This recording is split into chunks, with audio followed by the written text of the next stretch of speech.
Bismillah ar-Rahman ar-Rahim. Assalamu alaikum wa rahmatullahi wa barakatuh.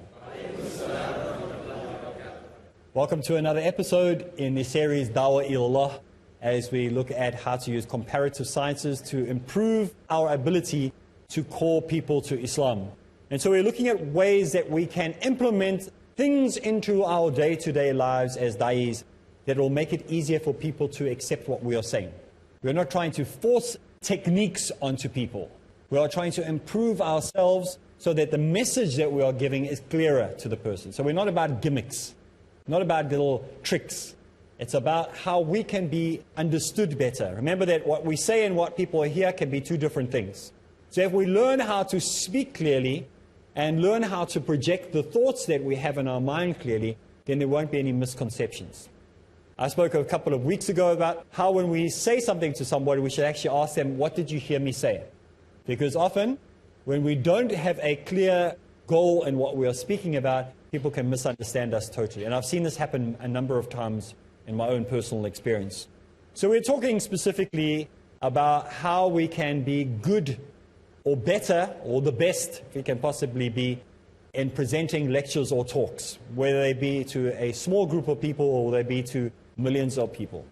So now we are going to move on, because I'm not going to recap everything, otherwise we won't have enough time to finish this series.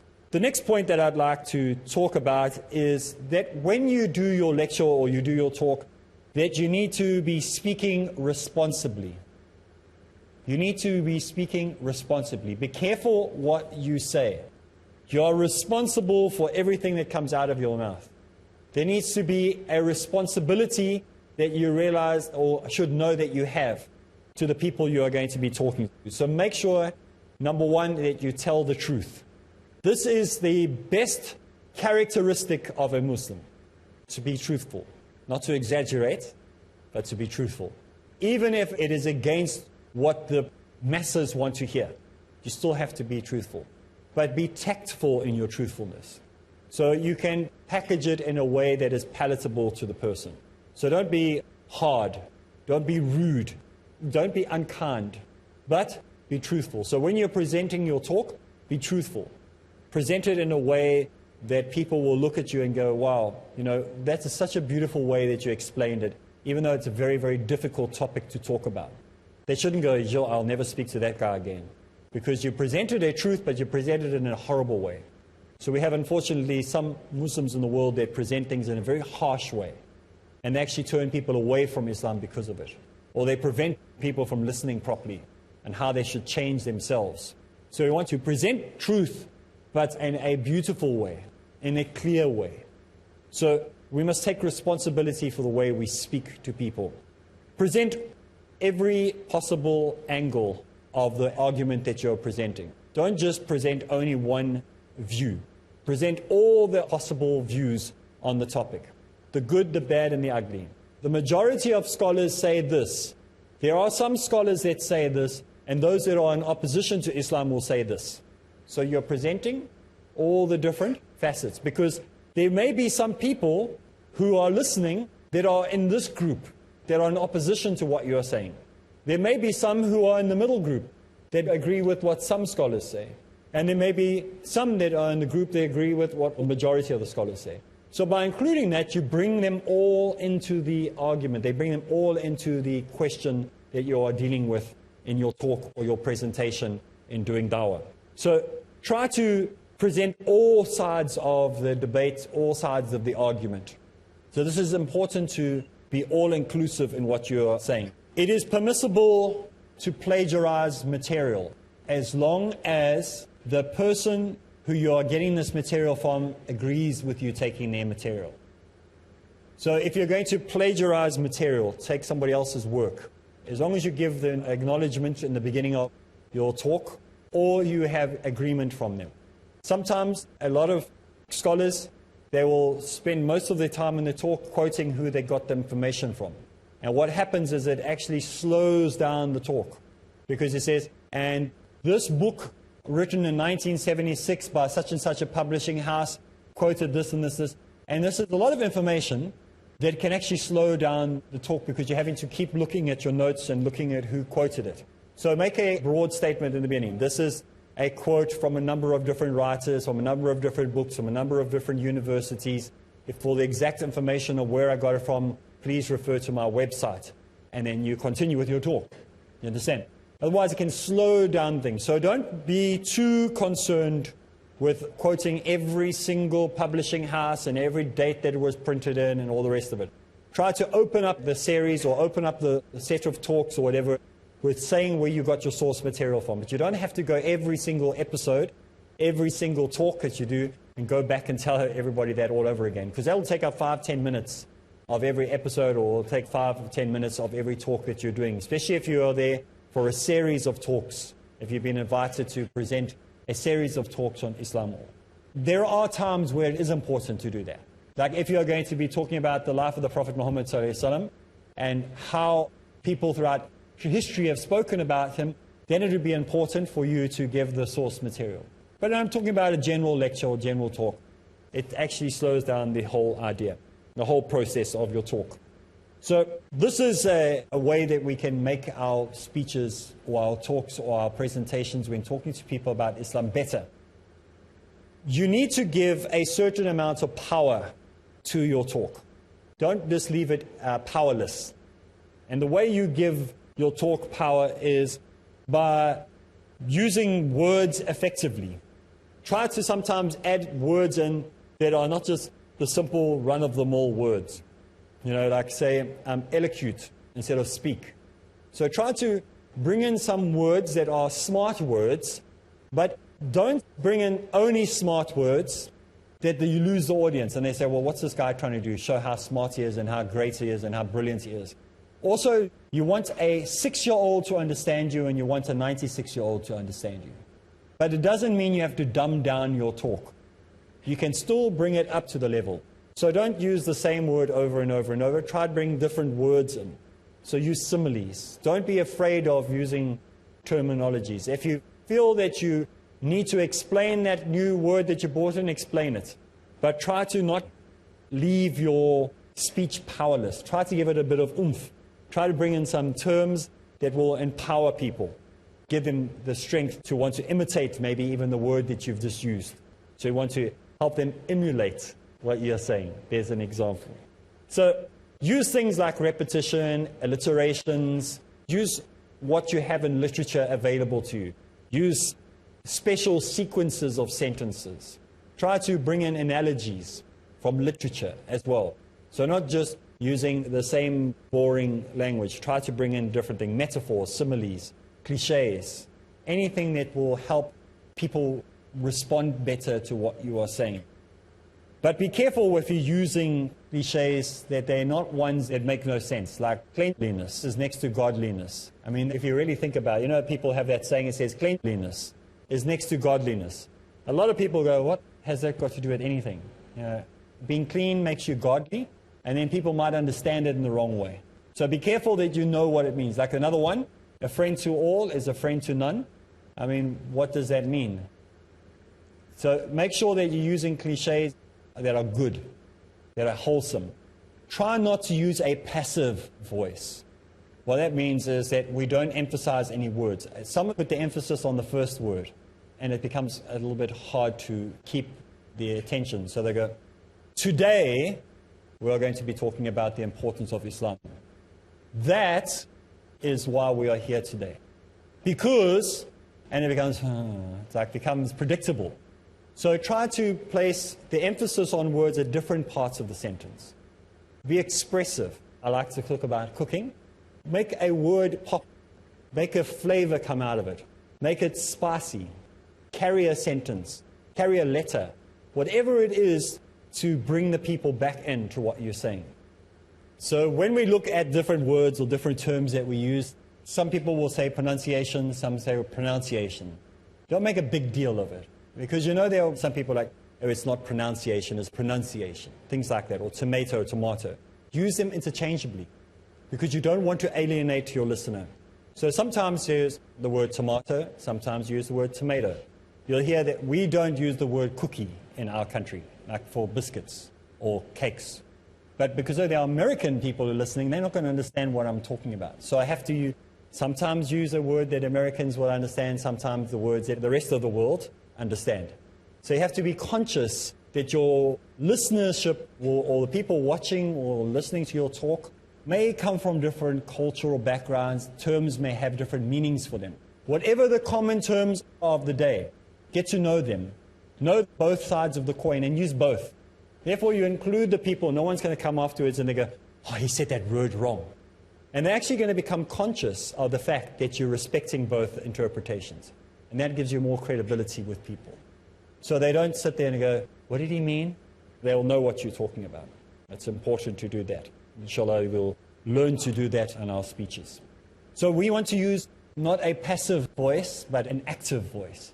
Have your voice doing different things all the time. I'm a bit monotonous, so I have to concentrate on doing that. Talking about getting monotonous, it's time for us to take a break. And when we get back from the break, I'll try not to be so monotonous, inshallah.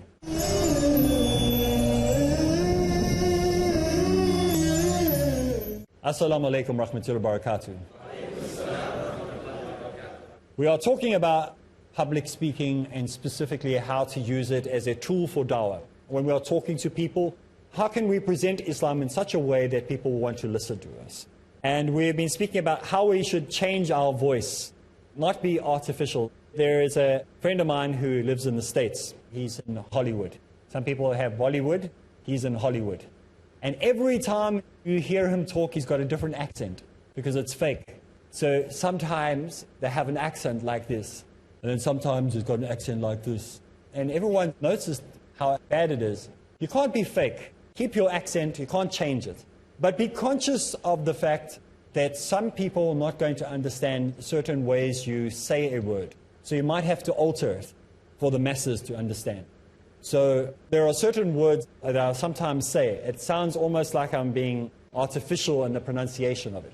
Because if I say it in the way we say it in my country, a lot of people won't understand it. And they go, what's that word? So you have to be conscious of that. So every culture, even whether you're from America, Germany, Russia, Portugal, Brazil, we've all got those words that are very difficult for other people to pick up. So you have to be conscious. You can't get rid of your accent. That's who you are. It'll take many years to get rid of that, if ever. But try to be aware of certain words that maybe we swallow when we say them, that people won't get. I can't think of one offhand right now. But if I come across it during the course of the talking or the communication with you today, I will highlight it. So this is something important that we understand, that when we talk, our voice projection, our character and our voice, how we pronounce words or pronunciate words are very, very important. Just as important as the content itself. So we need to make sure that we avoid any double meanings in what we are talking about when we are speaking to people. We don't want people to have an idea, okay, what did he mean by that? Is this what he meant or was that what he meant? You must not have double meanings in terms, unless you're purposely doing it on purpose for people to get confused. If you're wanting to give an illustration, then you can do that. The I is very, very important. Not the I, but the I is very, very important in speaking. You want people to be focused on what you're saying or the presentation that you're presenting and not other things.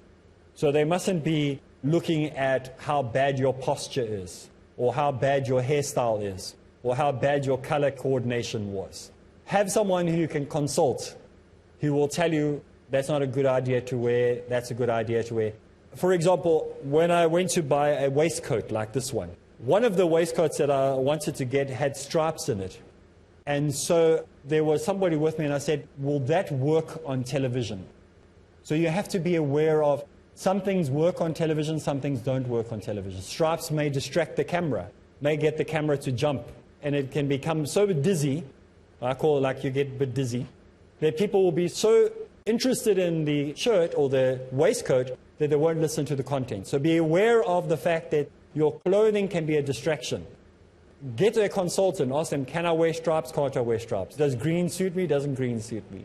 It's not about an ego, it's about what is going to distract people when you are talking. You know, sometimes you can have a dawah shirt on, a shirt that does silent dawah. Is it going to take away from the conversation or add to the conversation? Sometimes if you talk to someone, you spend more time looking at their shirt or their top than you do listening to them because there's so much distraction. So be careful what you're wearing. Some cultures, it's a tradition for Muslim men to wear rings.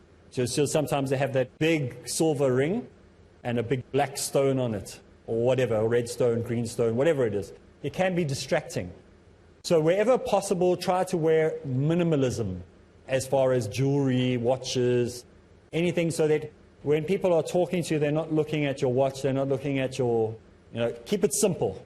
We're talking about that outfit the other day that I went and bought, and they had silver and bright shiny buttons and everything. You don't want it to have it too busy. But don't dress so badly that people go, yo, you don't want to do that either. So it's a balance. If you've got Polaroid glasses like these, they change color depending on the light. If you're outside in the light and there's bright lights, sunlight coming into the auditorium where you're talking, or the school, university, it looks like you're wearing sunglasses inside. So it looks like you're acting again too cool. So be cautious of something as simple as your glasses that you don't even think about. That they're not, changing the color. Rather just take them off then. So do your talk so people can see your eye contact. You're not trying to hide away from people when you're talking. So be aware of little things like that. But this is what happens. So when you're doing a talk, be aware of that fact as well. And when you're doing a public talk or a public lecture, or you're doing dawah to a group of people, you haven't got time for someone to say, cut, sort out your topi. They're just going like this, like they're all laughing at you as it's going left, left, left. So be conscious. I have a technique to sort this out when somebody doesn't say, watch your topi, is I take my fingers like this and I put 2 fingers above my eyebrow. Then I know it's straight. So what I do during the talk is I'll adjust, but I'm not actually doing it where everyone can see it. So it's just a small, just put your finger like that and you go, okay, it's still right, but you don't do it in front of everyone. It's just a subtle way. So figure out a way to check yourself, because you can't see a camera, you can't see mirrors around you, you can't say, just 1 minute, check, okay, yeah, I'm right, let's carry on. No. So figure out a system. Perhaps have your wife or a friend or someone you can trust, but make sure they're not going to mess around with you, because I had a friend who used to do that. He used to sit in the audience and go, and I go, what? I'd be doing the talk and I'd be adjusting, and there's nothing to adjust, but you're doing it on purpose just to mess around. You know what you do when you see with somebody and you want to really distract with them? Even if you're doing a public talk and you go like this, what do they all end up doing? They all go, what, where? Everyone starts looking like there's something wrong. So be cautious of what you do. Remember, we are talking about real life issues, real issues that face a da'i. So we want to find systems that will make it easier for people not to be distracted, to actually hear what you are saying, and to have the best possible outcome of what you're talking about or what you're trying to present. Posture is important.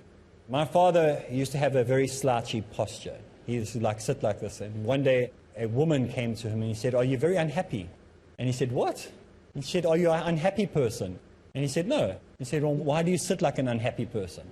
And from that day onwards, he started to sit upright, because somebody, all his life, he sat like slouching. And then somebody said, are you an unhappy person? So sometimes we need someone to correct our posture. I'm not saying that you must sit there like a waiter or, at some hotel, like a bellboy or whatever. I'll lean forward, I'll lean backwards, but try to, don't keep your posture. You want to represent Islam properly.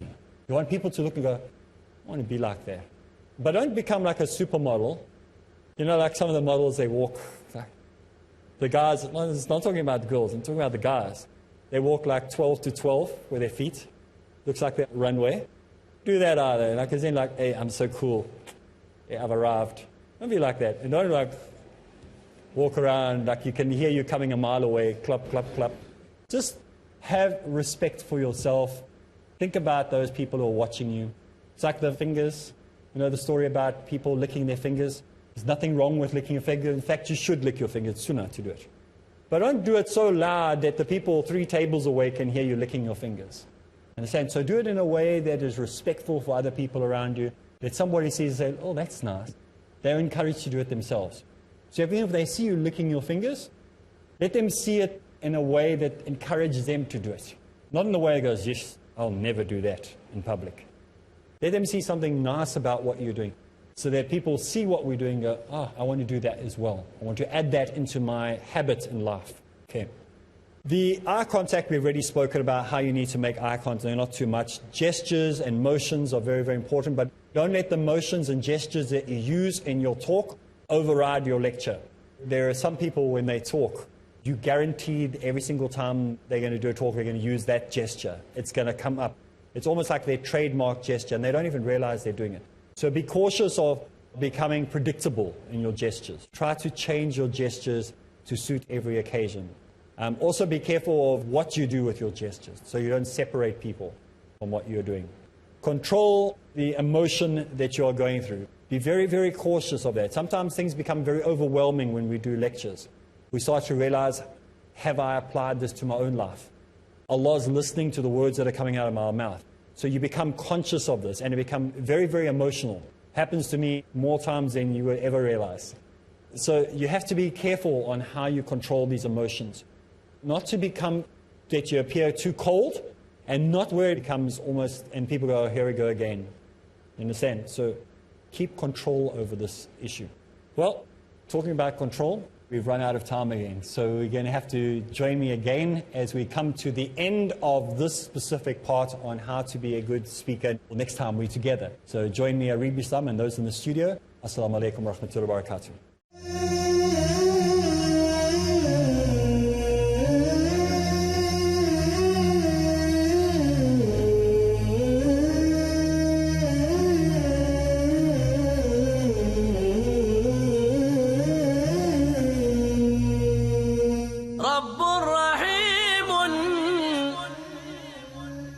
مشفق متعطف